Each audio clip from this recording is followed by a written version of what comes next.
Micro ಫೈನಾನ್ಸ್ನ ಹದ್ದು ಮೀರಿದ ವರ್ತನೆಗೆ ರಾಜ್ಯಾದ್ಯಂತ ಆಕ್ರೋಶ ವ್ಯಕ್ತವಾಗ್ತಾ ಇದೆ.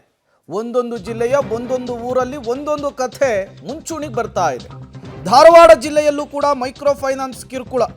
ಗರ್ಭಿಣಿಯನ್ನು ಹೊರಹಾಕಿ ಮನೆಯ ಕೀಲಿ ಹಾಕಿರುವಂತಹ ಫೈನಾನ್ಸ್. ಧಾರವಾಡ ತಾಲೂಕಿನ ಅರವಟ್ಟಿಗೆ ಗ್ರಾಮದಲ್ಲಿ ನಡೆದಂತಹ ಘಟನೆ ಇದು.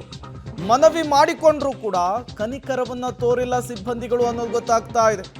5 ಲಕ್ಷ ರೂಪಾಯಿ ಸಾಲವನ್ನು ಮಾಡಿಕೊಂಡಂತಹ ಕುಟುಂಬ ಈಗ ಕಂಗಾಲಾಗಿಬಿಟ್ಟಿದೆ. ಕಣ್ಣೀರಿನಲ್ಲಿ ಕೈ ತೊಳಿಬೇಕಾದಂತಹ ಪರಿಸ್ಥಿತಿ. ಅವರದ್ದೇ ಮನೆಯಿಂದ ಅವರನ್ನು ಹೊರಹಾಕುವಂತಹ ಪರಿಸ್ಥಿತಿ ಧಾರವಾಡದಲ್ಲಿ ನಿರ್ಮಾಣವಾಗಿದೆ.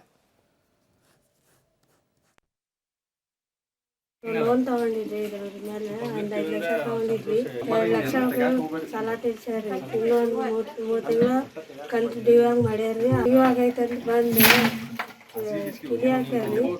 ಕಿಲಿ ಹಾಕ್ತೀವಿ ಅಂತ ಬಂದಿದ್ರು. ರಿಕ್ವೆಸ್ಟ್ ಮಾಡ್ಕೊಂಡಿದ್ದೀವಿ ಸರ್. ನಾವು ಪ್ರೆಗ್ನೆಂಟ್ ಅದೀವಿ, ನಮ್ಮ ಮಾವಾಗ ಒಂದು ಸ್ವಲ್ಪ ಆರಾಮಿದ್ದಿರ್ಕಿಲ್ಲ, ಇನ್ನೊಂದು ತಿಂಗಳು 2 ತಿಂಗಳು ಟೈಮ್ ಕೊಡ್ರಿ ಕಟ್ತೀವಿ ಅಂತ ಹೇಳಿದ್ವಿ. ಅವರಾದರೂ ಅದು ಕೇಳಂಗಿಲ್ಲ. ಇಲ್ಲ ನೀವು ಹೊರಗೆ ಆಸೆ ಹೋಗಲೇಬೇಕು, ಏನಾದರೂ ಮಾಡಿಕೊಳ್ರಿ, ನಮ್ಗೆ ಗೊತ್ತಿಲ್ಲ, ನೀವು ಕಂತು ತುಂಬೇಲೆ ನಿಮ್ಮ ಬಾಕಿ ಎಲ್ಲ ತಿಳ್ಕೊಂಡು ಆಮೇಲೆ ಕದ ಓಪನ್ ಮಾಡಿಕೊಡ್ತೀವಿ ಅಂತ ಹೇಳಿ